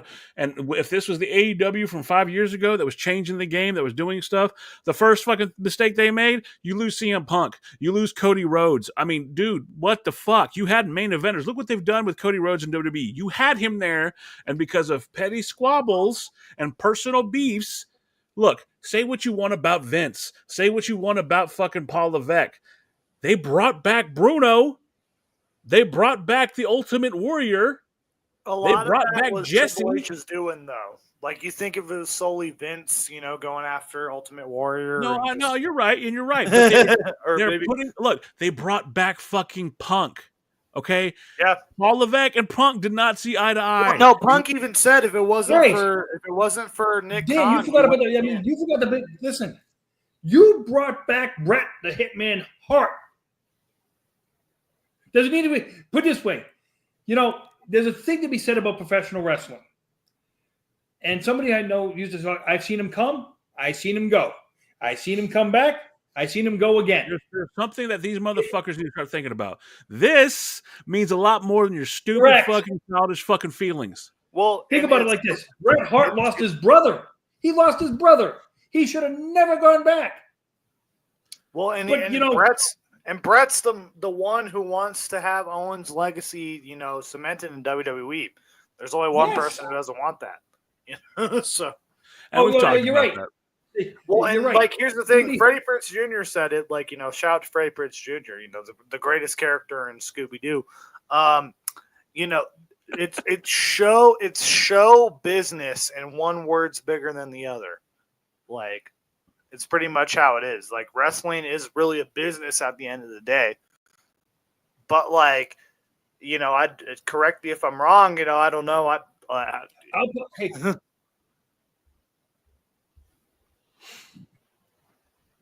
Gerard just froze. And that is probably the worst position he could have frozen. That's a great screen. I'm fine. You just froze, Gerard. I don't know what happened. You back? No, you froze. Yeah, we need a segment like that says thoughts from Gerard with that screenshot. No, you may have been here, but your screen froze for a second and you were like this. That was great. We gotta clip that. So we're gonna move on to what I thought was a better show, even though it was very mid. And it wasn't. No, can we talk about the main event from Full Gear? Like we had. You know what? Like I said, go ahead. Y'all have at it because I'm like done. we had every single person and their mother come in. We had Marina Shafir come out, but then here comes Willow Nightingale. Which I like that. I did enjoy that. I got the biggest pop out of everyone was when Willow Nightingale came out, and like goddamn Willow Nightingale. I don't, she can. Willow hurt Nightingale. No, I'm just kidding. No, like this was like a bad ending of Dynamite or Collision, just all wrapped in one.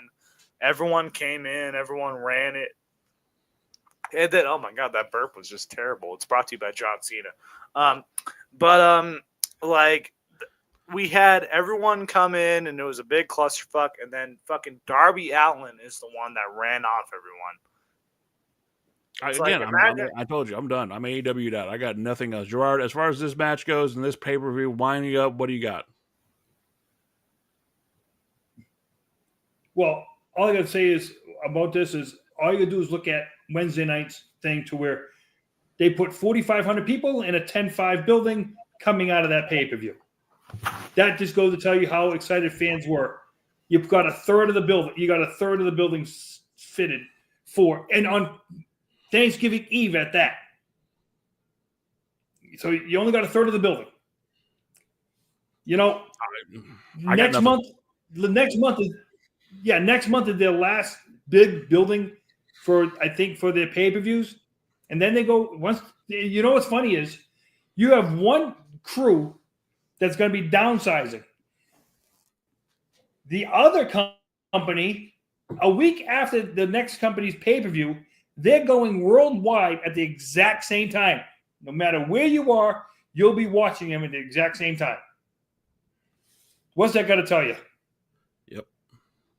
But with that being said, I think we need to go to a Survivor Series women's match. This is actually a very good. AEW is a sinking ship, and it's not talent's fault. It's totally on TK, and I agree. Will's right. I don't agree with that though.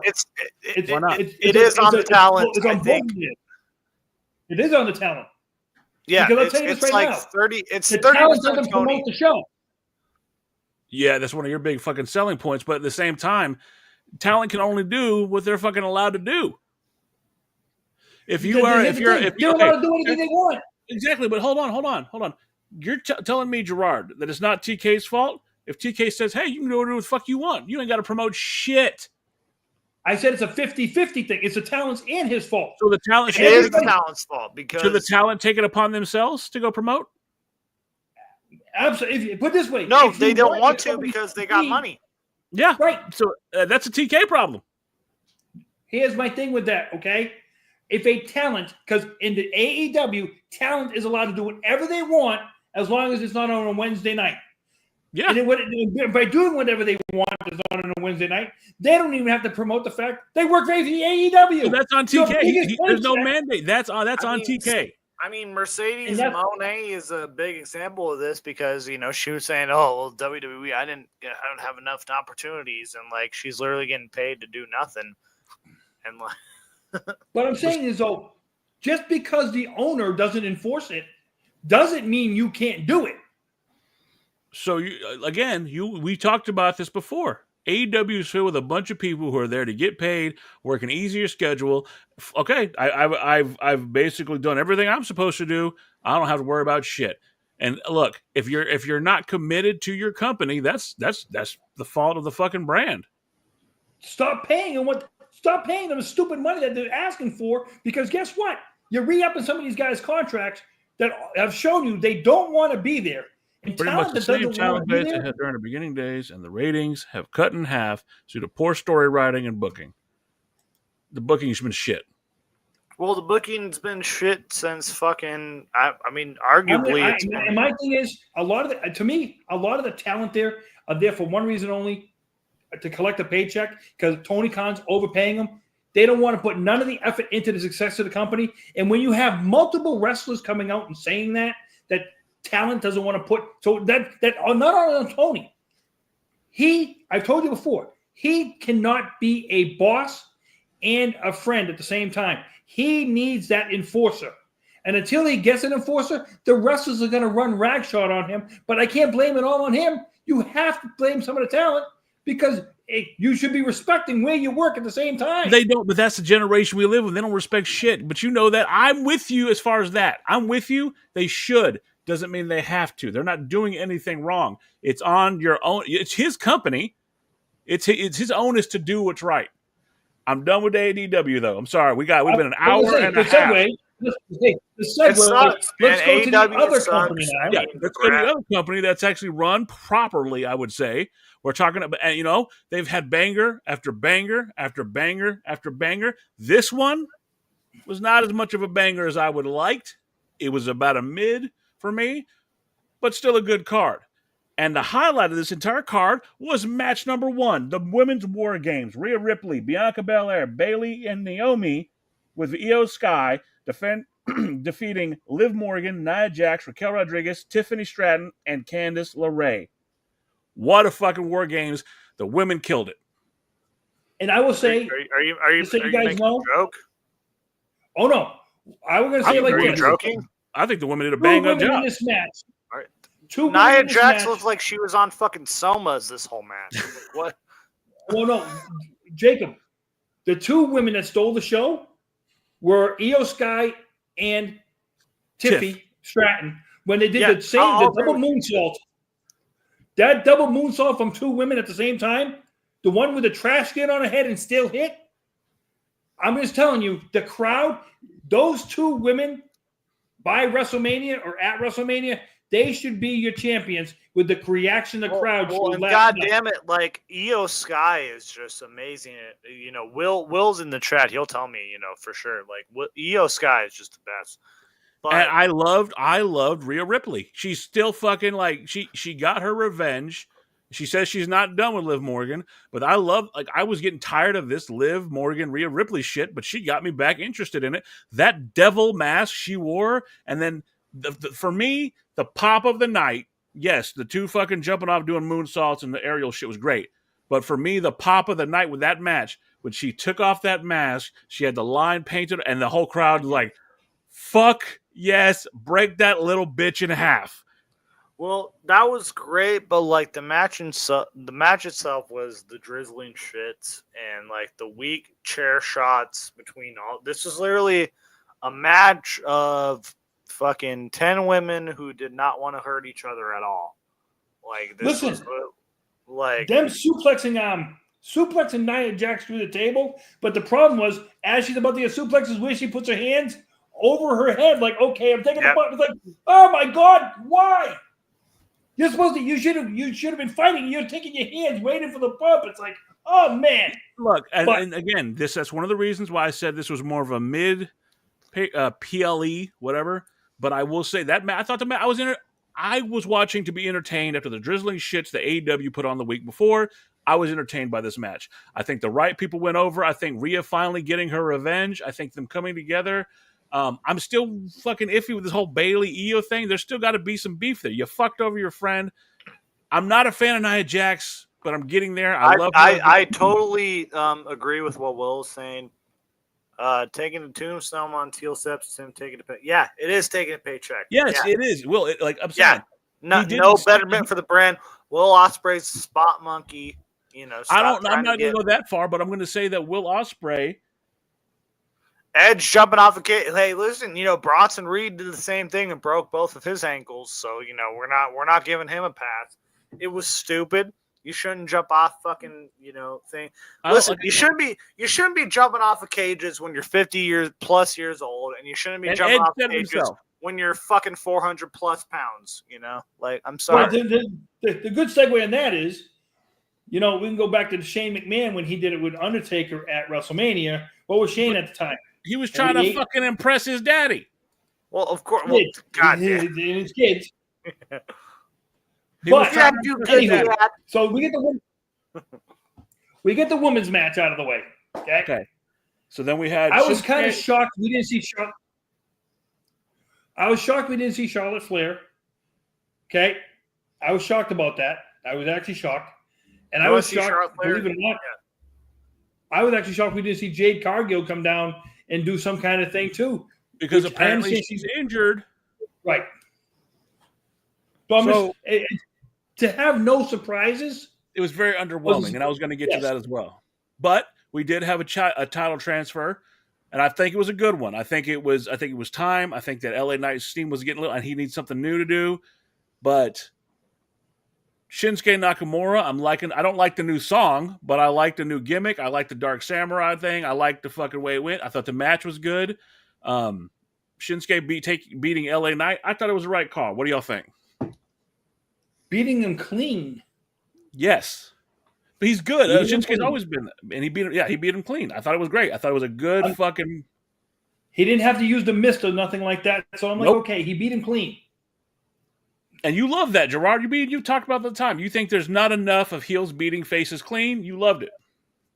I think with the type of heel that they're trying to portray Nakamura as right now, they're like, he did the mist on SmackDown, and like he just completely beat him clean as a whistle here, and it's kind of like where does LA Knight go from here, sort of thing.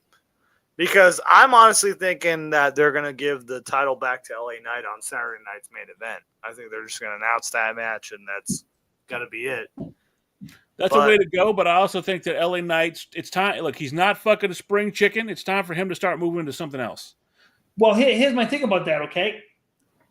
Is LA Knight better as a champ, or is LA Knight better chasing the title? Exactly. That's chasing. What I was going to go. Chasing. He's a great. I think chasing, but like the best thing you can do with LA Knight right now is just, unless that, he's calling out Roman, on Friday night. Could he become another Cody to where he has to chase that title again? And you give him that another 4 months, now mind you, I don't want to see him win the Rumble. But you give him another 4 month thing to take you to WrestleMania to where he's dogging Shinsuke for the next 4 months, and he has to go through loopholes and bounds to get to Shinsuke. And does that go back and he wins it and it blows him up again? The only problem with that is, like you just said, Dan, Father Time ain't doing him any favors. Well, I agree with Will there. I will do that too. Fuck. But I mean, this whole situation kind of fucks both of them in this situation because there's no credible challengers for the United States title right now. But whose fault is that? What are they going to do? They're going to put him up against fucking Legado and Fantasma or something again, or what? Or whatever. Yeah, even when LA Knight was the champion, he doesn't have anyone. Was Will on at the beginning? No. Hang on to the end of the fucking stream, Will. You missed the intro. We got a special shout out. I think you'll like it, but we'll have something else at the end of the stream. You'll be able to check out. Well, I mean, I would drink EO's bath water too. That's like a known fact. But with LA Knight's whole story, him having the United States title, has been weird anyway because he has no credible challengers. We'll see where they go. Again, being the AEW guy here, WWE has put on a better fucking program. They've had better fucking lead ups. I won't be surprised if they pull something out of their ass again. Paul Levesque is killing it as far as the booker. Let's just see where he goes with it. That's my thought process on it. What do y'all think? That's what I'm saying. See him. I mean, as long as you keep LA Knight in the mix, the chase for him, because remember, right now, he's killing it on merchandise. You don't want to kill him because he's killing it on merchandise. Do you draw him back just a little, maybe give him a little time off so he can, because of his age. But the way he's killing it with the merchandise right now, remember, you get your contract, but then you get that merchandise royalty check. Out of sight, out of mind means you're taking a less of a paycheck there. Well, I'll say this, and we're going to move to the next one. This comment right here is perfect to set up our next match. Ludwig Kaiser, Sheamus, and the Intercontinental Champion, Braun Breaker. I'm going to say this about this. Sheamus, at 46 years old, was nice to see him hang with the young guys. Fuck. And look, and they showed a vignette of when he was talking to fucking Braun Breaker in the back about, you remind me of me when I came in and I was wrecking shop, showed him against Cena, and back then he's still going. He hasn't shown signs of age. Yes, he's getting older. Yes, we know that, but fuck, man, that guy can take a beating and hand one out. But you know what he's learned to do? The only injury Sheamus has ever had was that spinal stenosis thing. Like when he found out he had spinal stenosis, that was that was the only injury he's ever had. What would you say? If you notice, Sheamus' match when he was younger was balls to the wall. Yeah. He's learned as he gotten older to slow it down. Pace himself. Slow it down. And so when he gets those shots in, they come across so much more effective now. And I'll say this, fucking Braun Breaker, he is basically the perfect personification of his brother, his father and his uncle. He's got that size and he's got the look of his dad, but he's got the mouthpiece and he's got the fucking swagger of Scotty. That shit, he's just fierce. That fucking spear. Fuck. You know what I feel when I'm watching Braun Breaker? You know what I feel? I'm watching a younger, more physically gifted Brock Lesnar. I can't argue with that. I cannot even argue with that. And I'm watching a more gifted. Could you imagine? So if you could take Brock Lesnar when he was younger and put Braun Breaker's ability into Brock, that's what you look like you're watching right now. I know that Brock's got all that fucking shit going on, and they're fucking giving it, which I think is undeserved bullshit. That match. I want that match. I want Braun Breaker versus fucking Brock. But that's what he comes across as. Now, the third guy in this match, Ludwig Kaiser. Yes. Before you say anything, before you say that, Gerard, I didn't have faith in the guy. I thought all he was going to be fucking Tiffany Stratton's fucking dildo. But this motherfucker, he was under the learning tree of Gunther. And that's what I say. I made the joke about him being Alex Wright's kid. Okay? From the same country, And if he, like I said, if he was, that's a compliment because Alex Wright, when he first got into WCW, the kid could work. They changed his gimmick, and that was it. Kaiser, could I see him down the road as an Intercontinental Champion or U.S. Champion? Absolutely. Okay? He has the look, Gerard, he has the look. He has the ability. The motherfucker can talk. He's not just... You know what's going to happen? Sooner or later, though, they're going to let the relationship come forward. As long as it doesn't bring him down. He could do he and her could do what Rusev and Lana were supposed to do before they fucked it up. I know that's one of those big ones for you. Well, no, because Tiffany Stratton can wrestle. I was gonna say that myself. Literally, if you have fucking Ludwig and Tiffany out there, who could stop them? Legitimately, Seth Rollins and Becky Lynch. That's who you'd have them go against. No, you could have that, but it's they already fucked it up when they did fucking. What was it? John Cena and Corbin. Nikki. No, it was but Baron Corbin and fucking what's his name? That was it was a garbage. And she's doing porn now, but oh my god, Mandy Rose. No, the other one, the fucking military chick. Oh, Lacey Evans. Lacey Evans and fucking and that was not. Yeah. Oh no, she owns a diner in South Carolina. Carolina. She'll serve you pancakes in the morning. Carolina. South Carolina. She'll serve you pancakes in the morning. With her boobs out. I hope so. But listen, I don't know if it's called the Naked Cafe. You have Tiffany and Ludwig out there, like fucking, being a power couple. I think that can get over. I think so too. I agree. In a heel sense, because you have these two blonde, fucking good-looking men and women just fucking out there saying how good-looking they are. That could get over. That's a tale as old as time. He could get over where they were trying to get Vinci over. I think he can do. Yeah, man, they fucked fucking Vinci like 5 ways from Sunday. I don't even know. I think the right guy won in this match. I think that Braun Breaker winning was perfect. I think it's the way it should have gone. But I don't think anybody lost in this match. I feel for Sheamus. I think Sheamus should at some point get that fucking IC belt. Sheamus needs to be challenging for that title at WrestleMania.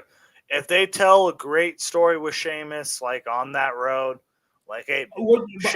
Sheamus has nothing. Sheamus is literally at the end. Sheamus shouldn't have taken the pin. Yes, I'm saying. I was going to say that. I don't think Sheamus should have taken the pin.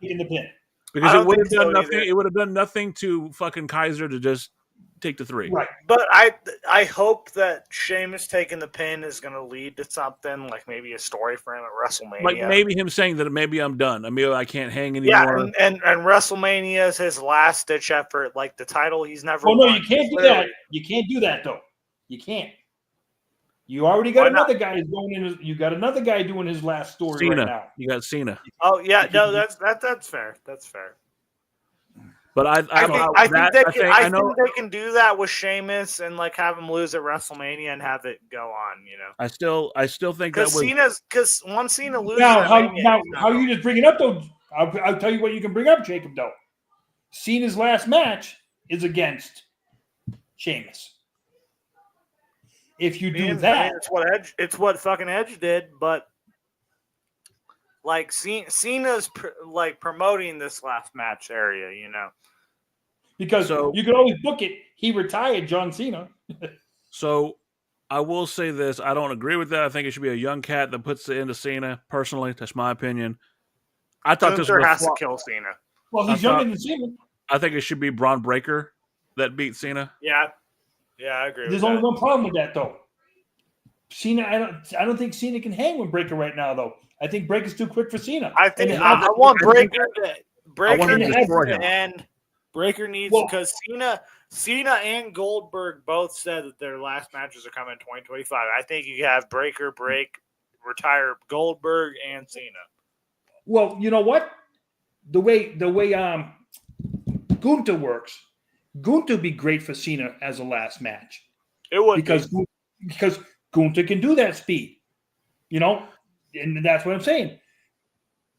To get the guys in there with Cena, he doesn't have to look sharp and still get across through the credibility. Gunther could be that guy. And speaking of Gunther, but I was surprised. Then we go from that nice triple threat to. Speaking of Gunther, I was happily surprised. I didn't think it was going to be the match it was. We had Gunther versus Damian Priest, and Damian Priest has got himself over as a big deal. I was really hoping the finish wouldn't be what it was, but hey, what is what it is. Gunther won via submission by knockout. He was pissed. He came across as shit at the end. Yeah. No, Gunther came across as pissed at the way it ended because he got the outside interference. It's like, I didn't want to win this way. And a heel shouldn't look like that. Well, the greatest thing they had with that was having Gunther just boot fucking Finn Balor in the face. I think they're going to turn Gunther face. I don't know how I feel about that, but it's hard to boo the man because he wins. He always wins, until recently clean. What have I told you? I think I can't stand the guy talking. I think talking. I was just saying I can't stand him talking. But it's in-ring work. You can't. Yeah, I think if they promote him the right way, he could be a Batista, like level babyface, like in that area. I'm saying like if it's Batista? thrown the right way, he could be a good baby face. But like that's just like I don't know what happened with Gunther. Like it feels like he had more of an aura when he had the Intercontinental title. I think it's just been booking. I think that, like, again, he's faced Damian Priest to win the belt. Then he ends up fucking losing to Cody. And I'll say this: Damian Priest has looked better. Like that's what I was gonna get to right here, and that's the big point about this fucking match. I don't want him to face Finn Balor again, but they need to put a nail in that and finish that shit off. It needs to be done. He needs to go through the Judgment Day, break their fucking faces. The Judgment Day's time is up. I'm sorry, it's never gonna be to the level of the Bloodline. It's just not. Damian needs to go in there and wreck shop with the fucking Judgment Day, be done with it, and literally get his aspirations back onto that world title. He's done a hell of a job becoming more likable, becoming more fan-friendly. His story is compelling, being street trash, coming from the fucking hood and working his way up. I like Damian Priest. If he doesn't win, he needs to be the guy that stops Braun Breaker and gets that belt off of him so Braun Breaker can move on to other stuff maybe. I don't know. Let me ask you a question. I'm trying to think of another wrestler who's in a position that Gunther's in, to where people love to see him in the ring working because you go see Gunther match, you're getting your money's worth in the Gunther match, right? Yeah.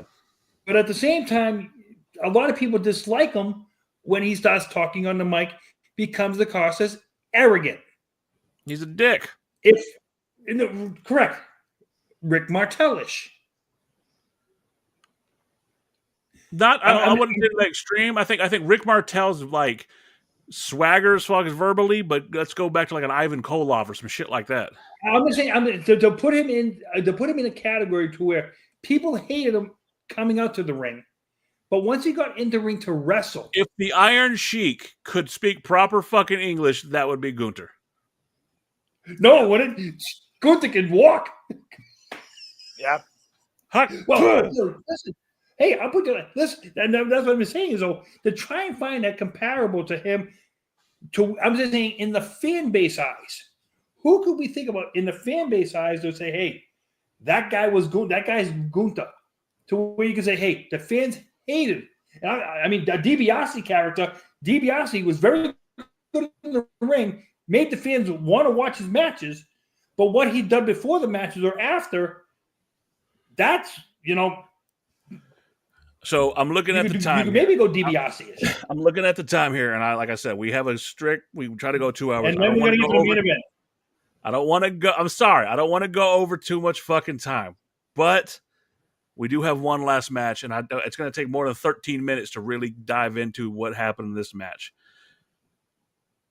War Games, the men's side, OG Bloodline versus Solo's Bloodline. And Gerard, since I just cut you off, and I do apologize, I want your take. You go first. Tell me what you got as far as the fucking War Games. Again, I think they boxed themselves into a corner.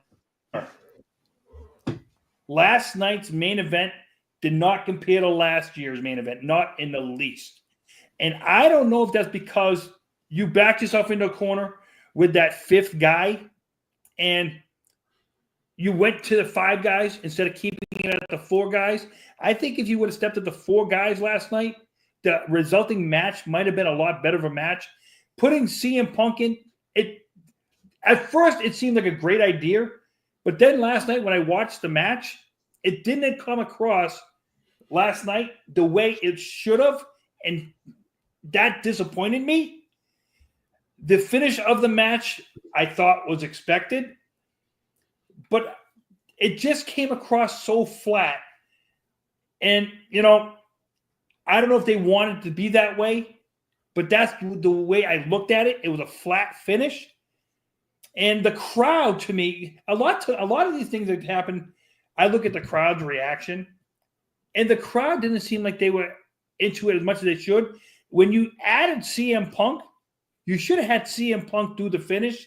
That way there, at least he can use that against Roman. It's like he was a filler spot.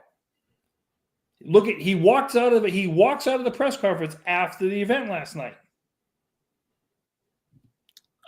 So I think that they're setting up Roman versus Punk. I think that's what the favor is.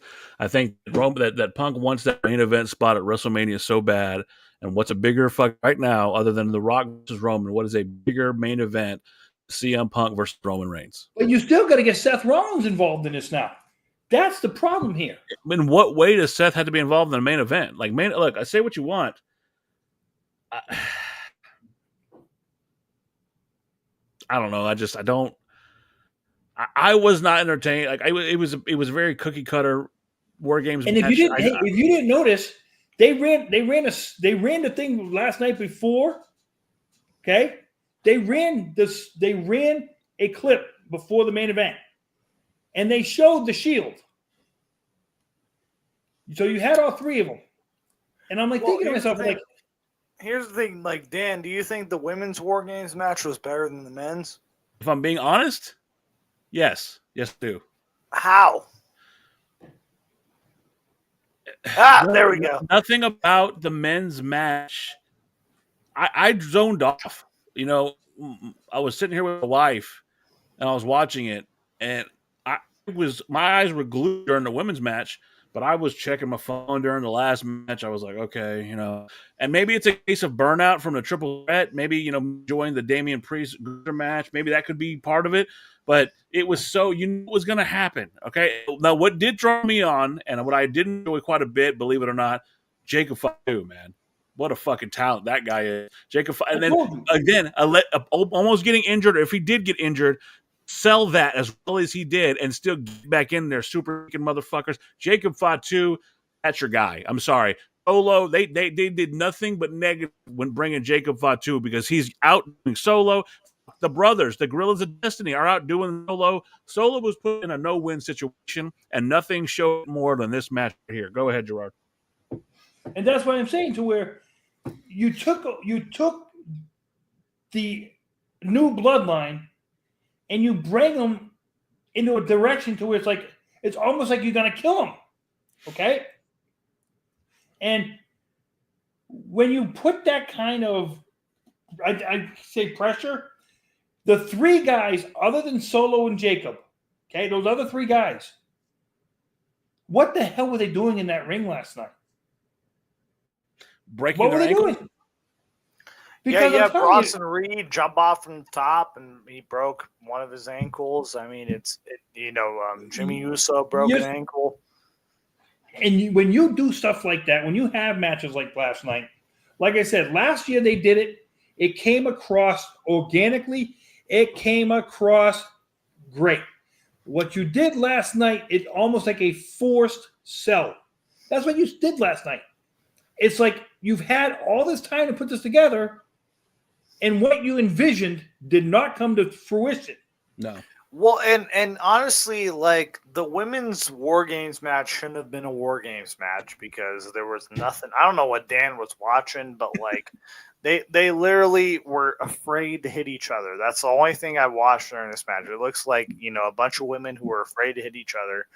And then the men's War Games match, it was just like it was good until I just think the War Games, dive spot is out of place. I think that they should only have a War Games match when it really means something, because now, look at the women's War Games. We have Io Sky, who's been in every single War Games match that WWE has done up until this point, like including NXT. And then Sami Zayn has been in all these War Games matches too. So it's like, I'll tell you something about the women's one. Hey, I'll tell you something about the women's one that I enjoyed because I didn't have to see her actually wrestle, was when they handcuffed what's-her-face to the rope. Raquel Rodriguez. Man, I feel so bad for Raquel because I love Raquel. She's a great wrestler. She really I disagree. I think that she's just a big gal. I mean, she's been done dirty. She's been done dirty by fans, But the thing about Raquel Rodriguez is this: then prove them wrong. Then do something. Like last night, she's trying, Dan. Okay, what she's trying has her she best. brought? All she's ever been good at, she wasn't a good face. The best thing she's ever done is been a heater for somebody, and even that, she's fucking failing at that. I'm sorry, She did botch. She did botch up when she was coming into the ring for the War Games match. She told the referee to get her something, and then the referee was like, "What do you want?" And then she was like, "Never mind." Okay, no. When she botched up fucking SummerSlam, she botched that up too. But she's not. I'm sorry, Jake. I love you to death, brother. But she's just, and I know you have a soft spot for this lady, but she's just not living up. Well, Raquel, if you want to slide into those DMs, I'm all, Hey, Will. I'm pretty sure he'd like to be reversed on Rhea too. He'd probably let Rhea handcuff him. But I'm just saying. I think it's like Gerard just said. I think it's actually the reverse because you think fucking Buddy's wearing the pants in that relationship. So okay, I'll put it like this. Let's put it like this. Let's break it down. We don't always agree on this podcast, but we have fucking civil discussion. That's fantastic. I love that about you guys because we can have those discussions. So, and Will, thank you for being here with that chat, and thank you for fucking having compelling stuff about fabric softeners and things of that nature. He's at 100%. But this we can't agree on with this particular PLE is that it was mid compared, and they were due, right? They were due to have. Oh yeah. They were due to have a fucking. Everyone was in bangers lately, and that's a testament to the booking they've been doing. Everything they've changed, it's been great. Cody Rhodes is happy. CM Punk is happy. Who thought you would say that in 2024? That CM Punk would be in fucking WWE with Cody Rhodes as your champion, and everybody's living a kumbaya fucking ya. I mean, yeah, no, this got me intrigued to see a fucking Roman Reigns CM Punk match more than it ever has. Like, I don't know what the direction is for WrestleMania, but shit, I'd be hyped. They could kickstart a Roman Reigns CM Punk feud right away, and it wouldn't make it'd be fine. I don't know what the Rock. I don't know where the Rock is with this, but we got. We got Cody Rhodes and Kevin Owens, competing at Saturday night's main event. And I'm gonna go to Gerard after this one, but I do think, and this is gonna be a fucking tip. I think KO needs to win that match. I hope to fucking God KO wins that match, but I'll let Gerard I want you to think about one thing. Who stuck out their hand last night at the end of that match? It wasn't Punk shaking Roman's hand. Roman stuck out his hand to shake Punk's hand. That goes a lot to say. Have heel Punk with Paul as his manager. Fuck, let's go. What was Paul Heyman doing in the background when he was seeing that? He was doing this the whole time. That's all I got to show about that.